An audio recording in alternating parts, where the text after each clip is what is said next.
Arion. Alors, on est dans le baratage de l'océan. C'est un véritable bouquin à l'intérieur du Bhagavata.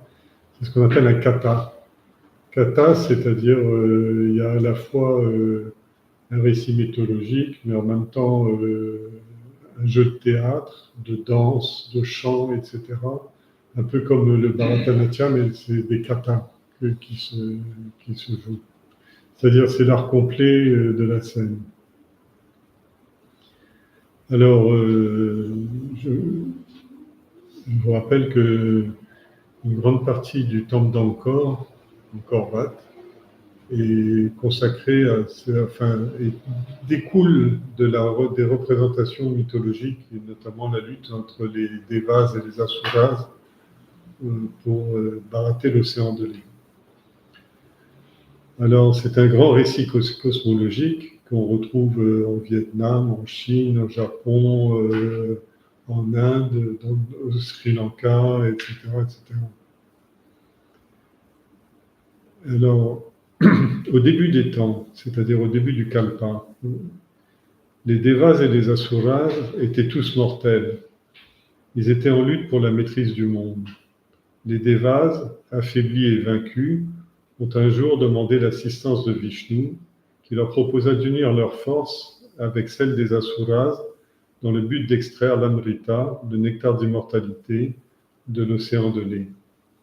Pour ce faire, il fallait qu'ils jettent des herbes magiques dans la mer, qu'ils renversent la montagne Mandara, de façon à poser son sommet sur la carapace de la tortue Akupara, un avatar de Vishnu, et utiliser le serpent Vasuki, le roi des Nagas, pour mettre la montagne en rotation en tirant sur le serpent, alternativement sur le serpent entre les Devas et les Asuras.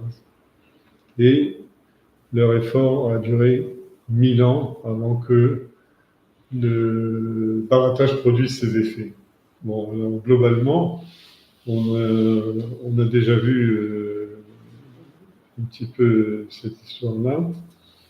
La guerre entre les Asuras et les Devas, c'est la guerre dans l'esprit de toute personne qui veut faire quelque chose entre les tendances négatives et les tendances positives. Les tendances négatives étant la paresse, l'inertie, les tendances négatives étant la concupiscence ou l'agressivité. Et ça, c'est d'un côté les Asuras, les démons. Et de l'autre côté, les Devas, c'est-à-dire ce qui appelle à l'intelligence, à la lumière. Divyam, c'est-à-dire qui est divin et qui amène à la lumière. Et donc, au début du monde, quand on prend l'histoire de la création telle qu'elle est racontée dans le Bhagavatam, elle est racontée de plein de façons, avec plein de détails, etc. Mais parfois, il faut comprendre ce que ça veut dire. C'est-à-dire que ce n'est pas du tout une histoire purement cyclique où les cycles se recoupent. Les cycles ont lieu, mais sauf que c'est avec un changement. C'est un peu comme un ressort, si vous voulez. Le ressort revient au même point, mais un petit peu plus haut ou un petit peu plus bas quand vous décrivez le ressort. Il n'est pas jamais tout à fait pareil. Le temps est comme ça. Et alors, au début de la création, la première chose qui arrive, c'est la matière aveugle.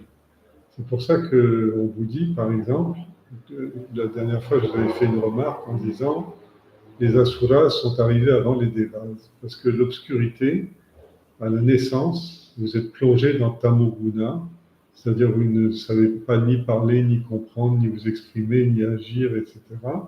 Et petit à petit, avec l'éducation, avec la spiritualité pour ceux qui arrivent, avec la prière pour ceux qui peuvent, et petit à petit, vous allez travailler à l'intérieur, et de l'intérieur, il va sortir quelque chose. C'est-à-dire que les devas vont se mettre en place et vont se coordonner. Et ce que l'on dit, c'est que Dieu n'est pas neutre. C'est-à-dire, il n'a pas les devas d'un côté et les asuras de l'autre. Il est neutre d'une certaine façon, parce que c'est lui qui a créé le tout. Sinon, le diable serait aussi puissant que Dieu. Mais il a créé les forces matérielles et il a créé les forces spirituelles. Et ce qu'on appelle l'évolution, c'est quand la spiritualité prend le pas sur la matière, quand la bouddhi, l'intellect, prend le pas sur manas et tamas. Manas et le corps. Alors, c'est ça que raconte cette histoire-là. C'est-à-dire que tout ce qui se passe dans un homme, quand on dit il atteint l'âge de raison, c'est-à-dire que le barattage commence dans son esprit. Mais dans la mythologie, au début des temps, il y avait les anges, il y avait les démons, tout ça était dans un joyeux mélange et s'entretuer, c'est-à-dire quand on dit s'entretuer, ça veut dire le bon tuer le mauvais tuer le bon, et rien n'avance dans cette chose-là. Or, ce qu'on appelle l'évolution, c'est en fait une démarche vers la source initiale du monde, c'est-à-dire vers Dieu. On peut appeler ça Dieu, on peut appeler ça la conscience, on peut appeler ça le non manifesté. Alors, il y a beaucoup de façons de le décrire, mais en tout cas, dans tous les cas, il n'y a pas de neutralité, c'est-à-dire où on chute dans la matière, où on monte dans la lumière. Alors, au plus haut des cieux, la guerre faisait rage entre les Devas et les Asuras. Les Devas n'arrivaient pas à contenir la force des féroces assauts menés par les Asuras. Ils ne réussissaient pas non plus à ramener à la vie les nombreux Devas qui mouraient au combat. Un jour, Indra, Varuna et les autres chefs Devas ont tenu un conseil de guerre. Alors, dans ce conseil de guerre, il y a une place particulière pour Varuna. Varuna, c'était l'un des plus anciens dans les Védas. Varuna, il est à la fois un Deva et un Asura. Il est à la fois le dieu et le démon, parce qu'il est à la fois l'énergie qui mène le monde, et il est également l'énergie qui détruit le monde. À l'époque, hein. Après, on n'en parle plus dans l'époque pouranique. Alors, donc, lorsqu'ils expliquèrent leurs problèmes, le Créateur leur dit qu'il n'y avait qu'une seule façon de résoudre leurs problèmes, c'était d'aller voir le Seigneur Vishnu et de le prier de les aider. Il était en effet le seul à pouvoir résoudre leurs problèmes. Donc ils sont allés et ils ont demandé à Vishnu son aide. Vishnu a dit, pour pouvoir obtenir l'immortalité, c'est un immense travail. Et c'est un travail que vous ne pourrez pas accomplir tout seul. Accomplir tout seul le travail de l'immortalité, je vous dis tout de suite, pour aucun homme, c'est possible. Il n'y a que la grâce divine, que la grâce absolue, c'est-à-dire que la grâce cosmique qui fait que l'homme s'identifie avec le geste divin, et à partir de ce moment-là, perdant sa personnalité, il disparaît en tant qu'homme et il réapparaît en tant qu'étincelle dans la lumière globale. Alors, comme il ne peut pas accomplir, il avait donné comme conseil, allez vous occuper des Asuras. C'est un peu là-dessus que j'ai terminé mon speech là, il y a 2 semaines, en disant, pour un chercheur spirituel, il doit prendre en considération, il doit s'accommoder de ses forces physiques et de mental, c'est-à-dire du physique et de l'émotionnel. Il doit prendre en compte, ça veut dire, il doit dominer, maîtriser, discipliner et orienter à la fois son corps. Il ne peut pas faire n'importe quoi avec son corps, il ne peut pas faire n'importe quoi avec ses émotions et ses plaisirs et déplaisirs, mais il ne peut pas faire n'importe quoi non plus avec son intellect, c'est-à-dire ses choix de vie, etc. Une vraie démarche, c'est une démarche, c'est pour ça que Aurobindo parlait du yoga intégral, c'est-à-dire le yoga veut dire discipline, la discipline doit être intégrale et bienveillante.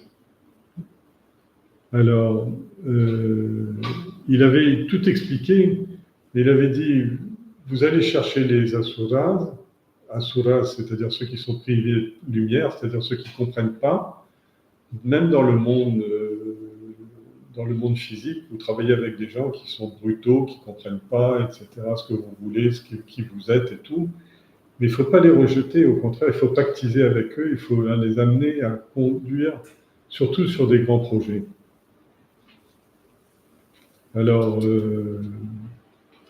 il a recommandé d'aller faire la paix avec Bali. Bali, c'était le chef des démons. Et Bali, c'était le petit-fils de Prahlada. Vous vous rappelez, celui qui a le grand dévot de... C'est un grand dévot de Vishnu, lui aussi.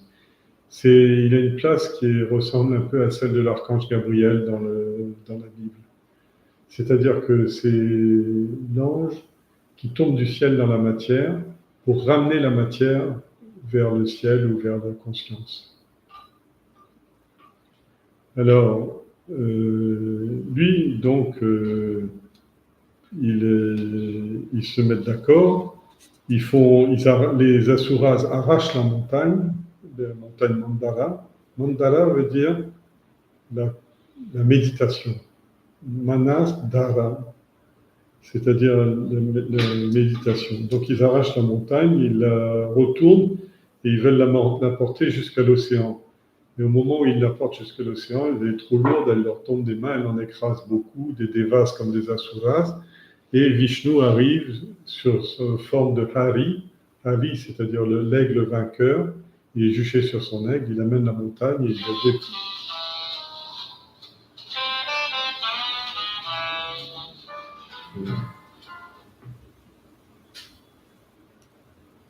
Attendez, je coupe le son.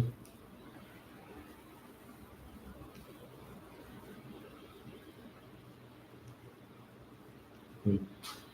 Alors, Hari est donc celui qui est juché sur l'aigle, c'est-à-dire c'est le maître des cieux. Et pourquoi Hari est aussi important? C'est le premier grand nom de Vishnu, parce que c'est celui vers lequel on doit aller dans ce monde, c'est-à-dire on doit aller vers la lumière, on doit aller vers le ciel, on doit aller dès qu'on dit, il y a une forme de pensée très élevée, parce qu'il vise le sommet. Ah, c'est pas possible.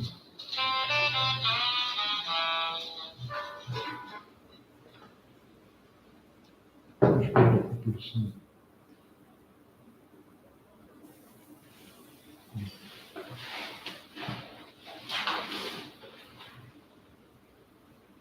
Alors, oui. Donc, ils amènent la montagne au bord de l'eau et ils vont chercher le... Je n'ai pas compris que je rejette de laisser sonner 2 minutes. J'arrive pas à couper le son de WhatsApp. Je sais que ça va passer sur votre vocal, c'est peut-être plus simple. C'est WhatsApp. C'est pas iPhone. Oui. Non, Non, j'ai sur le côté, mais ça ne marche pas. Bon, alors on va continuer. Hein. C'est-à-dire que là-dessus, pour la corde de barattage, ils utilisent le serpent Vasuki. Vasuki, c'est le serpent qui est autour du cou de Shiva. C'est la guirlande de Shiva. Et tout le monde se met d'accord, mais la montagne coule instantanément quand ils mettent la montagne dans l'eau. Elle coule au fond de l'océan. Pourquoi elle coule au fond de l'océan? C'est parce que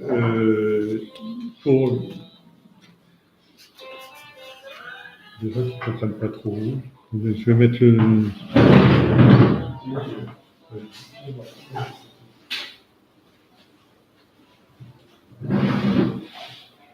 C'est bon, on n'entend plus.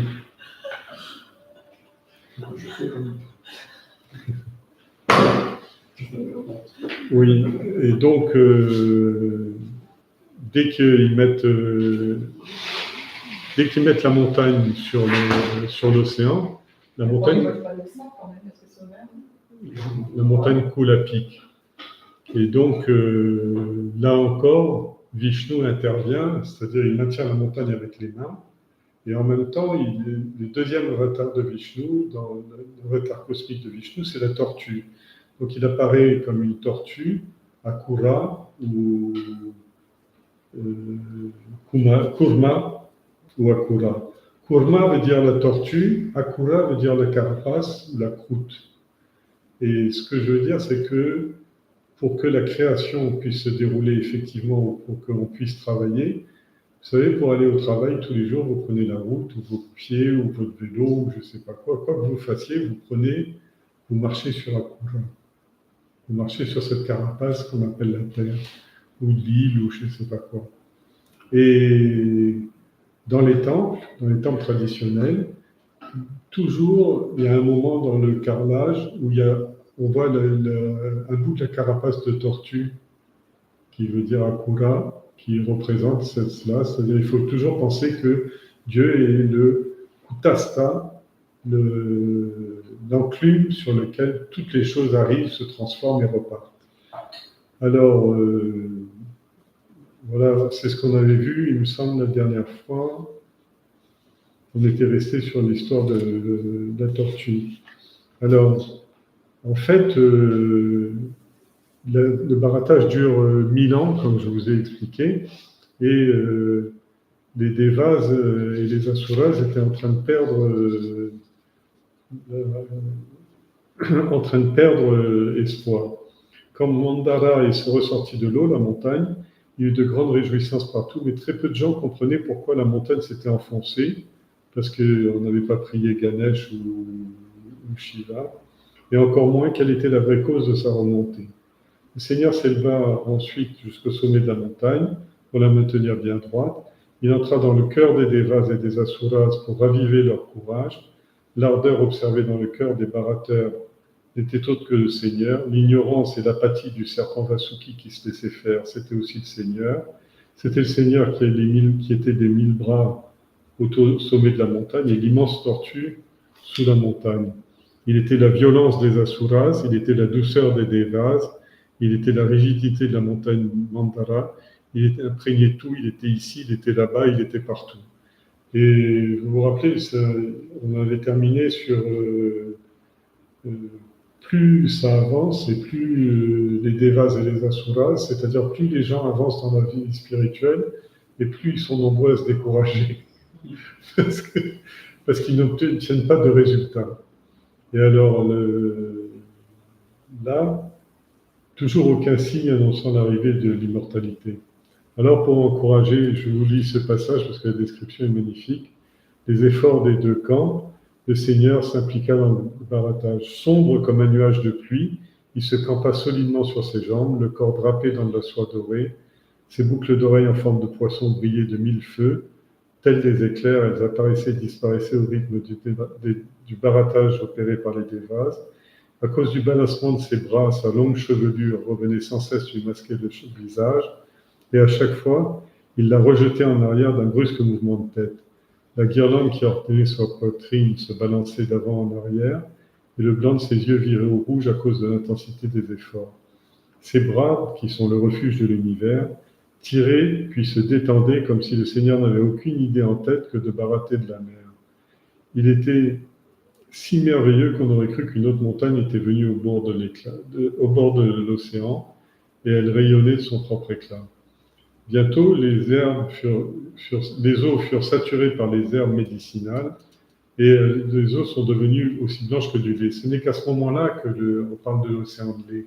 Avant, c'était un océan d'eau salée, parce que tout était indifférencié. Mais les herbes magiques veut dire la bonne utilisation de la nourriture, parce que toute la nourriture vient de Anna, et Anna, c'est les plantes, le royaume des plantes au départ. Et donc, c'est Anna qui va blanchir l'océan des herbes magiques. Et pourtant, il n'y avait toujours aucun signe d'Amrita. Pour soutenir, le Seigneur ne cessait de remuer les eaux de toutes ses forces. Le brassage s'est donc poursuivi. Les poissons de l'océan, les requins et même les baleines étaient secoués sans pitié et projetés dans toutes les directions. Mais Vishnu continuait le baratage. Ok, on en était resté là la dernière fois. Alors maintenant, on va voir ce qui va sortir de cet océan une fois que... C'est-à-dire, qu'est-ce qui va sortir de l'esprit une fois que vous avez commencé à vraiment... Vous savez, les Devas et les Asuras, ils sont d'un côté, vous avez le bien et le mal. Le serpent est neutre, lui. Mais en tirant alternativement, c'est-à-dire la montagne pivote, c'est-à-dire le point de concentration de l'esprit pivote, et c'est la même façon qu'on utilise l'arani, l'instrument qui permet d'allumer le feu sacrificiel. On prend deux tiges de bois, on entoure une ficelle au bout de la tige, et on tire alternativement de chaque côté, et le pivotement fait brûler. Et donc, là, c'est exactement pareil. C'est-à-dire, globalement, c'est ce qu'on appelle la sadhana. C'est-à-dire que dans la sadhana, il y a la pesée du pour et le contre, il y a la pratique qui vous élève et la pratique qui vous dégrade, et il faut lutter dans tout ça, et c'est pour ça qu'il y a tellement de gens qui se découragent sur la voie spirituelle, parce qu'ils pensent qu'ils sont comme on dirait en créole, des loches, c'est-à-dire des limaces, et ils attendent que les choses leur tombent toutes cuites du ciel, etc.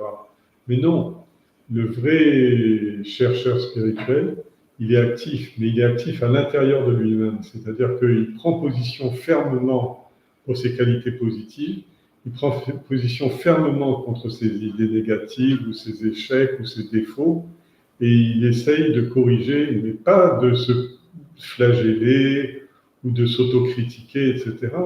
Mais il essaye de faire en sorte que le seul canal qui soit privilégié, c'est-à-dire, comme disait Swamiji, il faut que chaque idée, chaque intuition ou chaque suggestion que fait son esprit, il montre son passeport.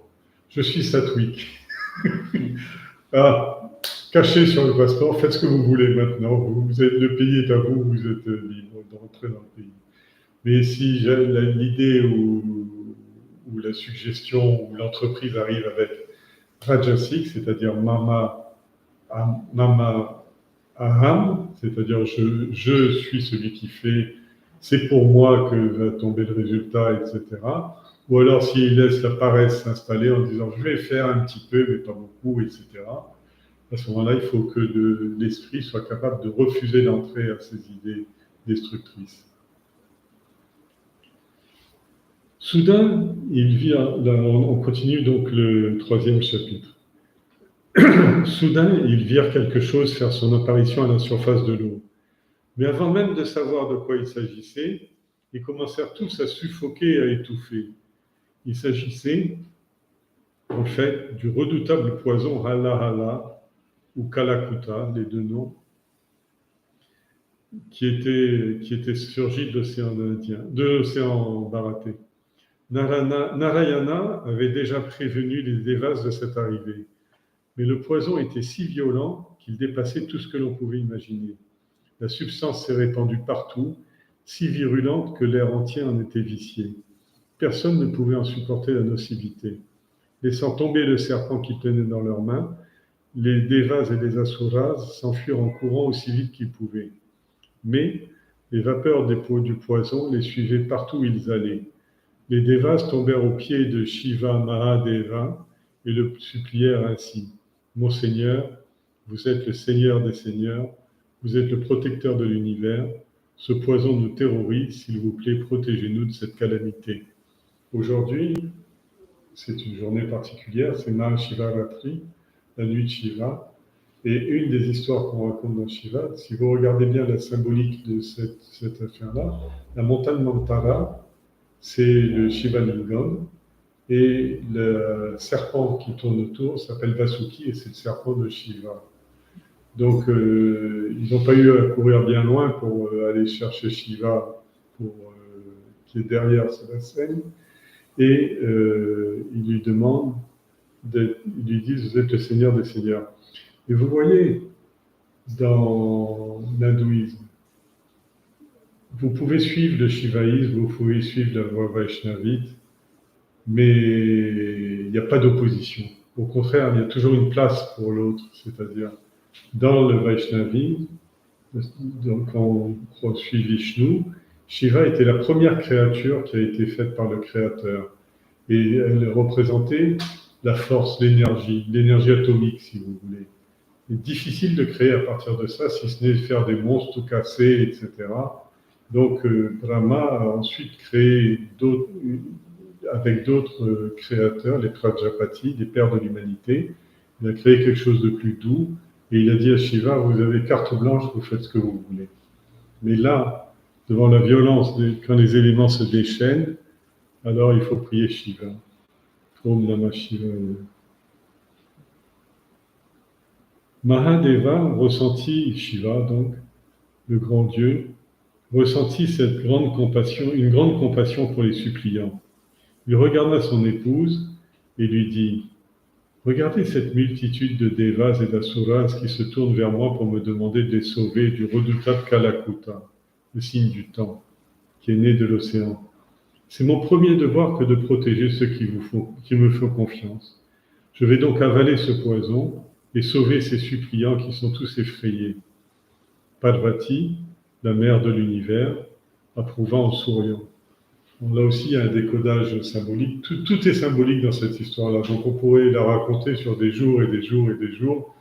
Mais, qu'est-ce que je voulais vous dire là-dessus? Oui, Kalakuta. Le nom du poison s'appelle Kalakuta. Kala veut dire le temps. Kuta veut dire surgit du temps, issu du temps, poison issu du temps. Qu'est-ce que ça veut dire, ça? C'est l'analogie dans la Bible du fruit défendu, si vous voulez. C'est le bien et le mal qui se... Alors, la première chose quand on essaie de faire quelque chose, tout de suite, il y a l'esprit jacasseur qui commence à faire des oppositions. Quoi? Tu vas te lancer là-dedans? Ça ne sert à rien, c'est nul. Et puis, en plus, dimanche, il y a pique-nique, on ne va pas aller sacrifier tout, etc.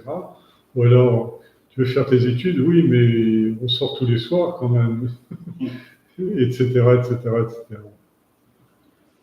Mais globalement, chaque fois que l'individu, ce Kalakuta, c'est ce qui réduit à l'impuissance tous les êtres humains. C'est-à-dire que chaque fois qu'ils veulent faire quelque chose, il y a une puissance qui est là, qui est la puissance de l'inertie. Si c'était que de l'inertie, ce ne serait pas grave. Ce serait que grave, parce que c'est la gravité. Mais là, c'est pas ça, c'est la négativité. C'est-à-dire que tout le temps, à la surface de l'esprit, remonte de l'irritation, de l'impatience, des regrets, etc. C'est toute cette négativité dans l'esprit. Et impossible pour un esprit, même pour les asuras, même pour les démons, c'est impossible s'ils se passent leur temps à geindre et à se plaindre, etc., et à être négatifs et tout, ils ne pourront même pas faire leur travail de démon. Ils ne pourront même pas faire de bons péchés. Faire de bons péchés.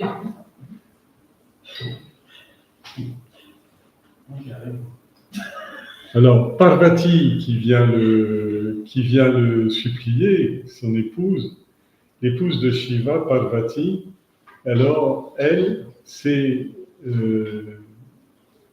pas la mère de la Terre, c'est la mère, c'est une mère cosmique, bien sûr. Mais ce que je veux dire, c'est que elle voit la beauté qu'il y a dans l'énergie, qu'on appelle la conscience, c'est-à-dire l'aspect sattvique de l'énergie. Et partant de là, cet aspect sattvique de l'énergie fait que le monde est un cosmos et non pas un chaos. Parce que si c'était l'énergie pure de Shiva, de toute façon, il n'a rien à faire avec la création. Mais Parvati, elle est de la création, elle fait partie de la création, elle a épousé le Seigneur Shiva, et ce qu'elle veut, c'est utiliser cette bonté. Shiva veut dire Shava, ça veut dire la bonté, la douceur, la générosité. En même temps, c'est le destructeur du monde. Et donc, c'est elle qui tempère et qui canalise cette énergie. Donc c'est pour ça que il dit « Je vais sauver ces suppliants » et Parvati approuve en souriant. Le Seigneur Mahadeva concentra alors le poison dans le creux de sa main et l'avala. Le poison descendit dans sa gorge et il y resta pour toujours, colorant de bleu le cou pâle du Seigneur. Depuis, on lui a donné le nom de Nila Kanta. Kanta veut dire le cou, Nila bleu. Et Shiva est toujours représenté avec le cou bleu et le serpent qui le décore. Depuis, cette tache bleue caractérise et rehausse la beauté du cou de Mahadeva. Elle ressemble à un joyau sombre placé sur son beau cou. Elle rappelle que les gens bons et les compatissants prennent sur eux de souffrir avec l'humanité qui souffre. Lorsqu'un être humain imite le Seigneur de cette manière, cet acte même est le plus grand acte d'adoration qui plaît au Purusha, celui qui a créé l'univers. Et c'est pour ça que quand vous parlez des gourous, les gourous sont identifiés avec Shiva. Parce qu'en fait, le gourou, il ne vous aide pas parce qu'il veut toucher un salaire à la fin du mois. Il ne vous aide pas pour faire l'intéressant et passer au journal télévisé. Il vous aide parce qu'il sent votre détresse et il est là pour essayer de vous relancer, vous appuyer, vous conforter, vous réconforter, etc. Alors, c'est pour ça qu'on dit que quand un être humain imite Shiva de cette manière, c'est-à-dire il est prêt à avaler du poison, c'est-à-dire le poison, c'est quoi? Y compris le poison de la vie, c'est-à-dire que les gourous, ils descendent dans la vie de la plus grande masse. C'est pour ça que, par exemple, les gourous, certains sages sont extrêmement sensibles, ne serait-ce qu'en touchant une personne, ils peuvent avoir des brûlures graves, physiques, hein, extrêmement graves, mais ils le font délibérément pour aider la personne à se débarrasser de sa négativité. Donc, c'est pour ça que le rôle de Shiva dans le monde, c'est d'absorber toute la négativité et de la conserver en lui, de façon à ce que la création puisse se dérouler librement. Au moment où il buvait le poison, une infime petite goutte glissa le long de sa main et se répandit sur le sol. Cette goutte a été recueillie par certaines créatures qui l'utilisent en tant que venin dans leurs crocs et leurs dards. Ces créatures sont les serpents, les scorpions et tous les autres animaux venimeux. Et même certaines plantes s'en sont aussi imprégnées depuis le sol, où elles sont classées comme étant les plantes et les lianes vénéneuses, celles qui évitent toujours de fréquenter les abeilles, les oiseaux et les herbivores. Alors j'ai fait une petite référence, mais je vous en ai déjà beaucoup parlé. Kalakuta, ou Hala Hala, symbolise une substance puissante et nocive qui a émergé du barattage de l'océan Indien. C'est la forme la plus extrême de la négativité, par contraste avec la richesse spirituelle. Cet élément toxique cause la peur chez les dieux et les démons, c'est-à-dire les pensées positives et négatives. C'est une métaphore pour les défis mondains qui doivent être contrôlés si on veut atteindre la croissance spirituelle.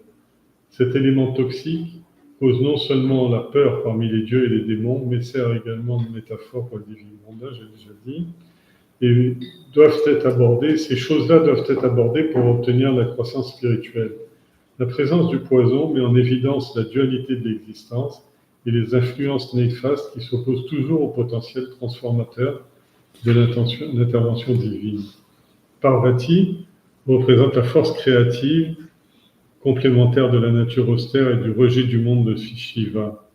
Sa présence dans la vie de Shiva lui fait passer de l'isolement à son engagement dans le monde, équilibrant ainsi les deux pôles que sont l'ascétisme et la vie chez le maître de la spiritualité. C'est-à-dire que s'il n'y avait pas Parvati, l'ascétisme irait directement droit à la mort, parce que l'ascétisme conduit à la sortie de la vie. Mais Parvati utilise cette force de l'ascétisme pour pouvoir manifester la bonté dans le monde. Ça va, on fait le suivant. Alors, chapitre 4, le barattage de l'océan. Et maintenant, on va parler de Lakshmi. Alors, peut-être avant de... Parvati, c'est pour ça que c'est la femme de Narayan, c'est la femme de Narayan. Oui.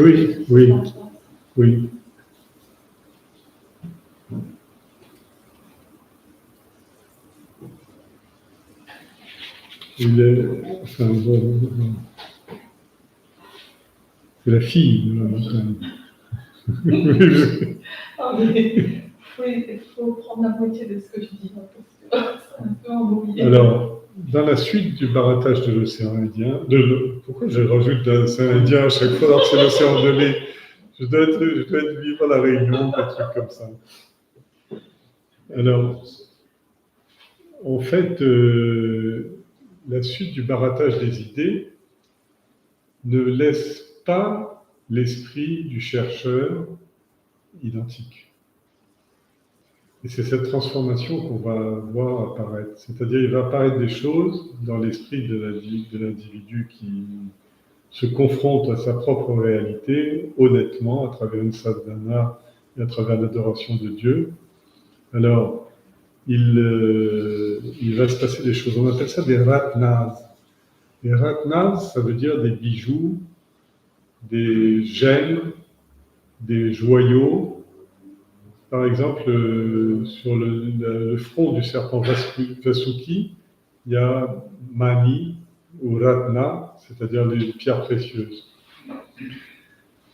Alors, quand on dit que le barattage de l'océan de lait va faire paraître des merveilles ou des trésors, etc., il faut bien comprendre ce que c'est que ces trésors.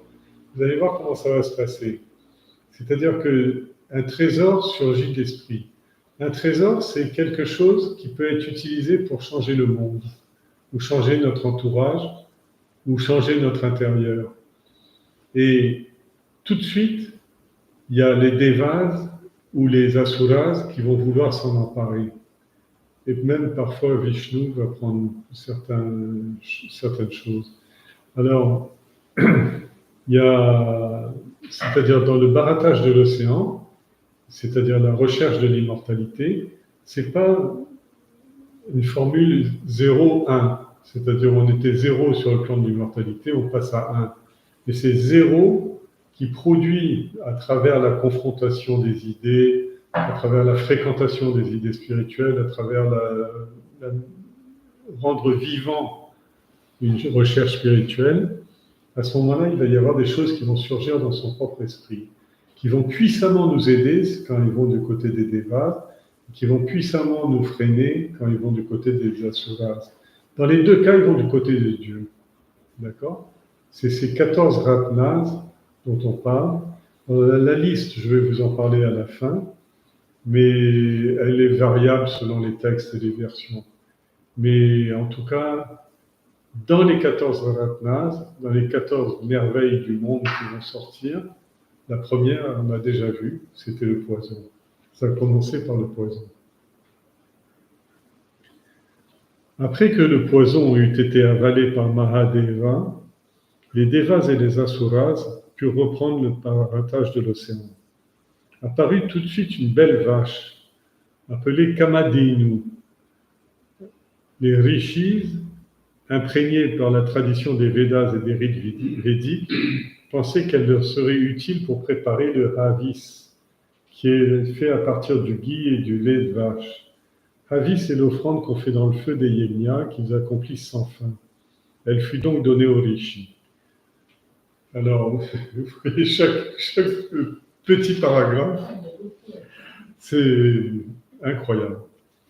Alors, apparut une belle vache qui s'appelait Kamadhenu. Kama veut dire le désir. Denu veut dire qui accomplit les désirs, c'est-à-dire la vache d'abondance ou la vache qui est devenue, après qu'on a mangé la vache, c'est resté la corne d'abondance. Au départ, c'était la vache entière.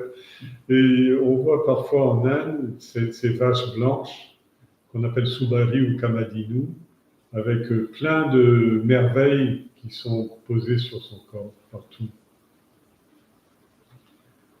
Alors, les rishis, c'était au départ des devas. Mais comme ils sont préoccupés par la misère et la douleur du monde, alors ils ont décidé de quitter le lieu des devas et conduire et aider à l'humanité, parfois très brutalement, parfois en s'opposant les uns aux autres, etc. Mais il y a beaucoup de rishis. Rishi veut dire celui qui voit au-delà, c'est-à-dire celui qui voit le plan divin. Et c'est ces gens-là qui sont les guides de l'humanité. Il y en a beaucoup. Alors bien sûr, pour la création du monde, le début de la création du monde, le Seigneur a fait les Sapta Rishis, les 7 Rishis, dont le nom là aussi varie d'un texte à l'autre. Mais c'est à partir de là, c'est les 7 guides de l'humanité qui ont à la fois procréé pour créer le monde, transmis les Védas du cycle antérieur, aidé au développement et soutenu l'action du Seigneur pour que l'homme aille vers son évolution. Et ils sont tous pris des aspects humains parce qu'ils veulent que l'homme de homme animal, l'homme devienne un homme-homme, et eux, ils interviennent pour que de homme-homme, l'homme devienne un homme-dieu, Deva. Et alors, pour leurs sacrifices, les sacrifices de cette époque-là s'appelaient des yegnas, c'est-à-dire des feux sacrificiels, des kuns ou des yegnas, ou des yagas, dans lesquels on versait des oblations. Et ces oblations-là, elles étaient généralement faites à partir du lait et du ghee et d'autres ingrédients qu'on versait dans le feu et qu'une fois brûlée, cette préparation avec des herbes, du ghee et du lait, ça fait raviver la flamme du feu. Et c'était cette flamme-là que les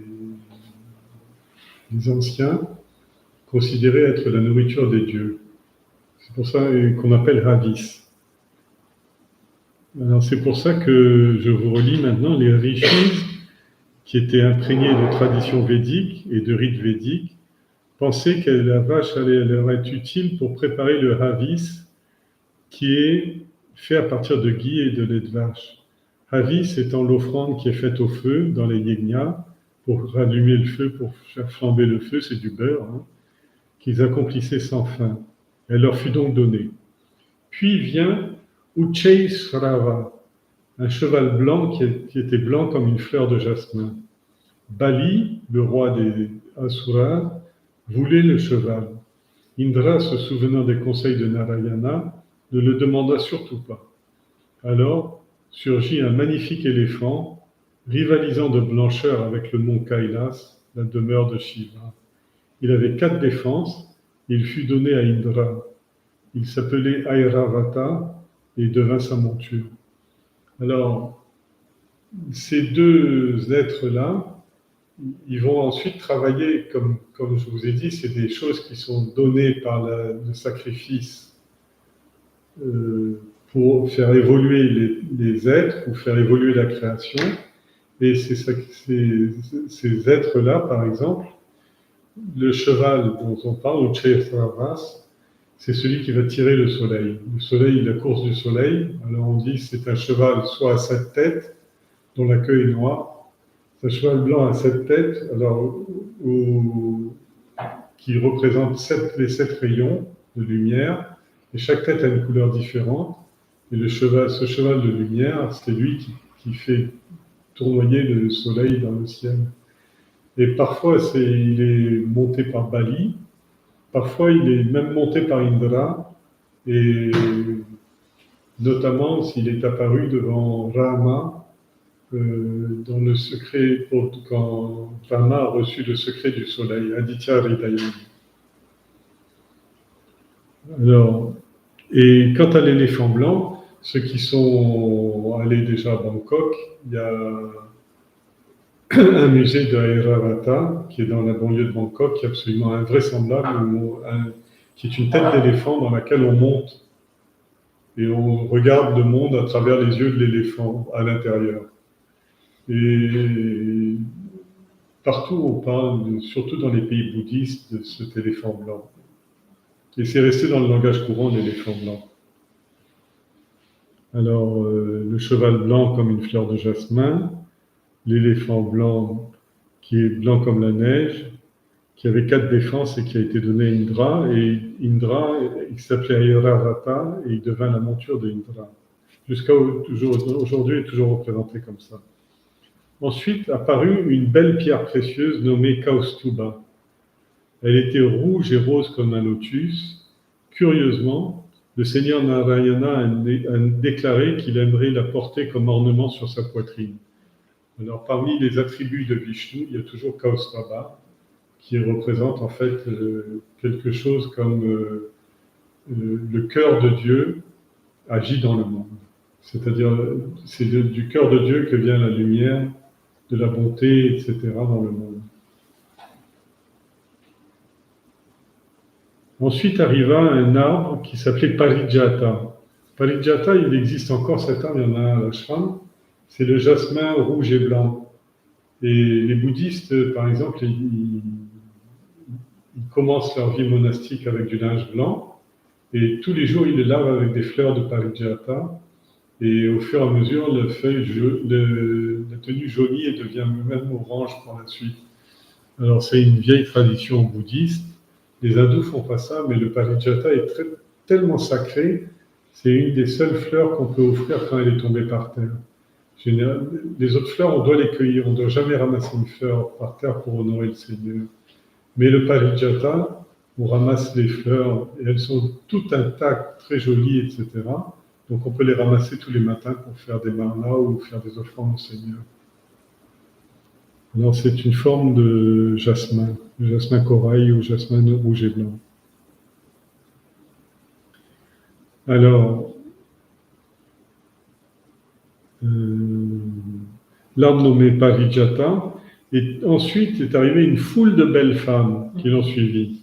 C'était les apsaras. Vous avez déjà parlé des apsaras, c'est les concubines ou les épouses des devas, c'est-à-dire c'est des femmes qui ont...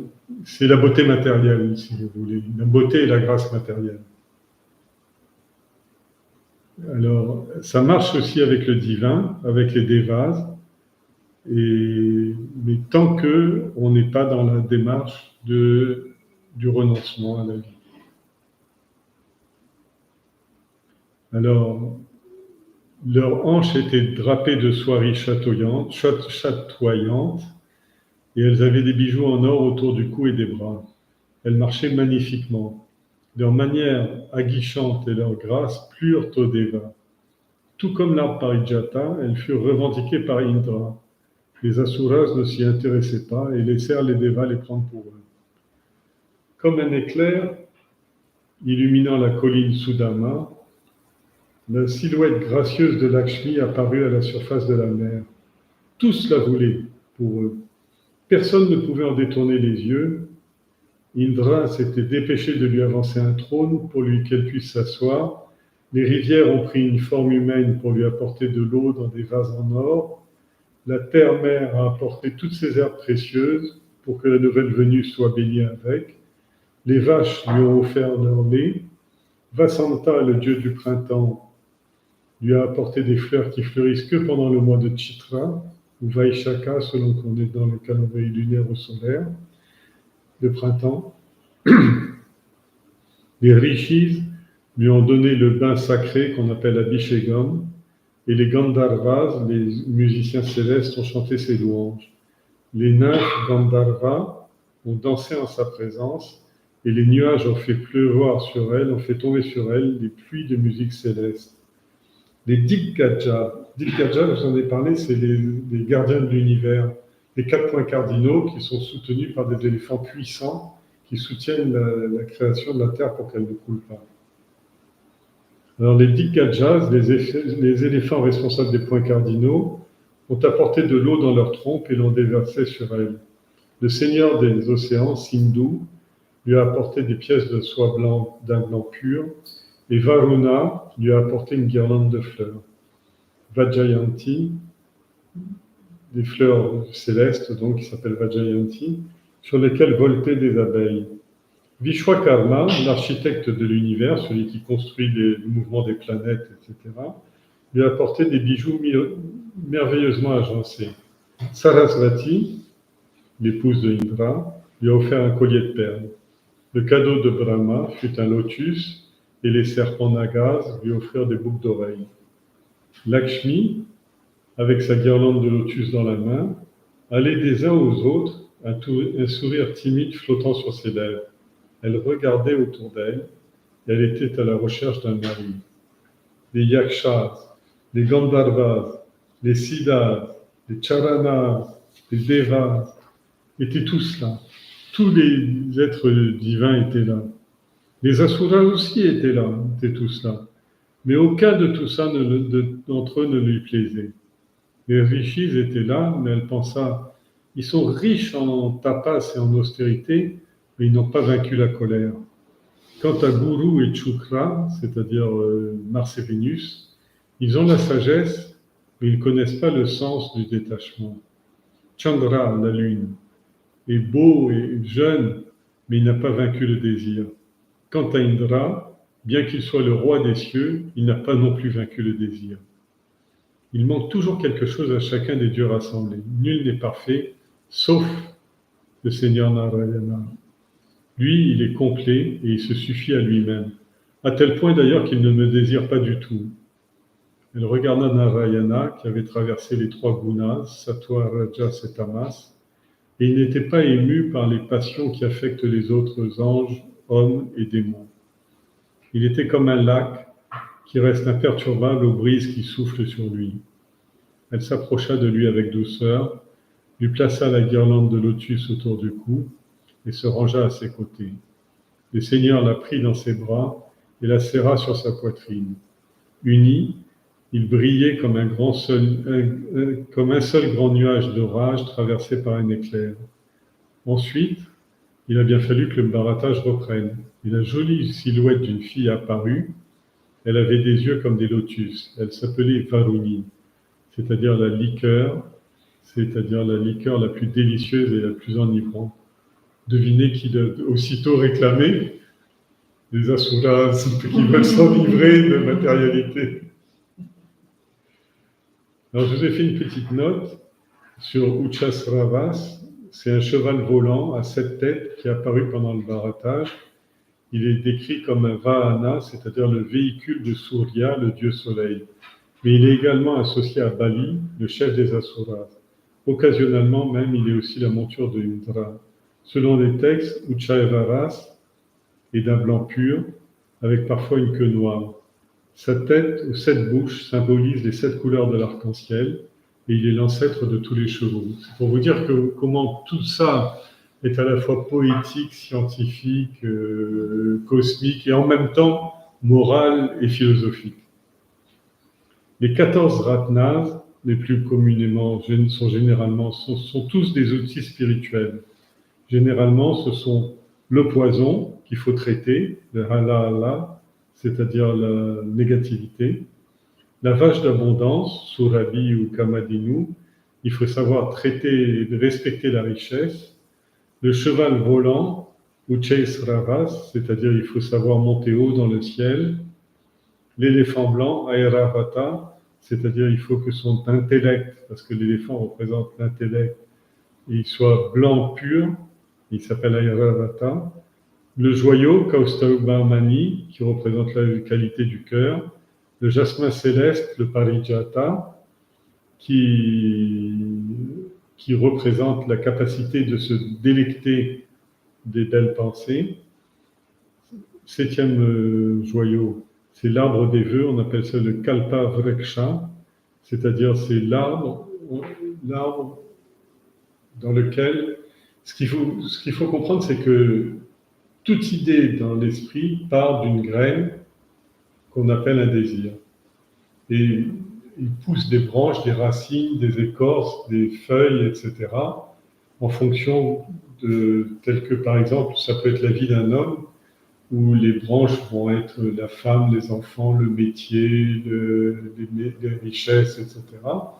Mais tout dépend de Kalpavriksha, c'est-à-dire qu'il y a une progressivité très lente, ça monte à la poussée d'un arbre, la vitesse de la poussée d'un arbre. C'est pour ça que généralement, les gens qui sont honnêtes avec eux-mêmes, alors ils n'arrivent à devenir riches que très tard, parce que le Kalpavriksha doit se mettre en place complètement dans tous ses aspects. C'est-à-dire qu'il ne s'agit pas seulement d'être riche matériellement, il s'agit d'être riche spirituellement, émotionnellement, intellectuellement, culturellement, etc., etc. Et là, ça devient un grand arbre qui est grand comme l'esprit de grand homme. 8e, c'est les apsaras, je vous en ai parlé, c'est la beauté matérielle et physique et morale. Lakshmi, c'est la fortune. L'autre nom de Lakshmi, vous connaissez? Non, Kubera, c'est un vieux bonhomme, c'est pas Lakshmi. Kubera, c'est le trésorier des dieux. c'est le serviteur de Lakshmi. Mais le nom de Lakshmi, c'est comment? Vous l'avez répété même ce soir, on a commencé comme ça. Shri. Le nom Shri veut dire la richesse, comme je vous l'ai décrite, c'est-à-dire la profusion. Richesse, ça veut dire quoi? C'est-à-dire mener une vie très complète, une vie dans laquelle on s'implique profondément dans tout ce qu'on fait. Et de cette honnêteté-là, on appelle la rétribution de son action, ça s'appelle Shri. Et Shri, c'est la femme de Shiva. Elle va nous accompagner, elle va nous donner le bonheur jusqu'au moment où il faudra renoncer à tout. Et soit on le fait volontairement à travers un développement spirituel, soit on le fait d'une façon terrible au moment de la mort, en perdant tout ce qu'on a accumulé. C'est la femme de Shiva. C'est la femme de Shiva. Non, pardon. J'ai dit n'importe quoi, c'est la femme de Vishnu. Non, je parlais de Parvati et j'ai dérapé. Oui. Pardon. Lakshmi, son nom c'est effectivement Shri et c'est la richesse, et c'est effectivement la richesse spirituelle. Mais de toute façon, quand on parle de la Devi, de tous les noms des Devis, que ce soit Bhavani, Shri, Lakshmi, etc., à chaque fois c'est la même chose, c'est la même entité, c'est-à-dire c'est la nature qui est au service de Dieu et qui vient complémenter, qui vient donner toute sa grandeur, de la beauté au monde. Et c'est la nature, pas le Seigneur. Alors, donc, je vous ai parlé de Lakshmi avec un beau dérapage incontrôlé. Ensuite, le 10e chose, c'est le dieu lune. Vous savez, Chandra, vous savez ce que ça représente? Le mental, Manas. C'est le dieu tutélaire, si vous avez rappelé de Tattva-Bodh, c'est le dieu tutélaire de Manas, c'est-à-dire le mental. Ça ne représente pas le temps le temps aussi, non. Ça représente... Chandra représente l'apaisement, la douleur, l'apaisement de la douleur, le mental, etc. C'est pour ça que, par exemple, le temps, c'est gouverné par le soleil, Surya. Mais le soleil et la lune se représentent l'intellect et Buddhi et l'esprit Manas, l'émotion Manas. Et Manas doit être le reflet de Buddhi. S'il marche à U et à Dia, c'est-à-dire s'il y a divorce entre l'intellect et tous les conflits intérieurs naissent comme ça.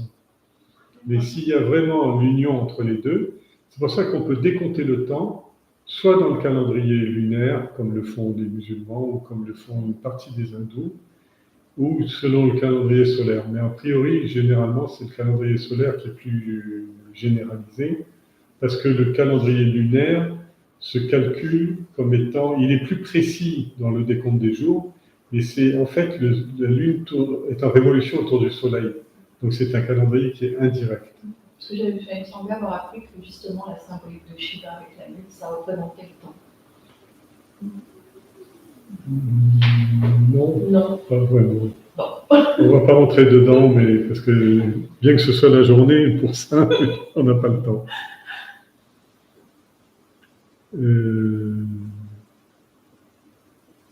On peut le dire aussi, mais c'est pas. Non, je préfère pas comme ça.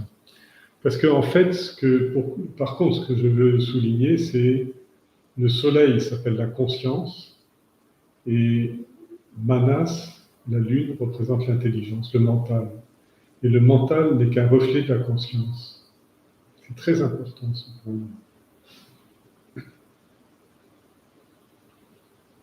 Alors, j'étais donc le dieu lune, Chandra. Ensuite, la déesse de l'ivresse, Varuni. Le mage médecin, Dhanvatari. Le nectar, Amrita. Et généralement, on rajoute aussi la conque.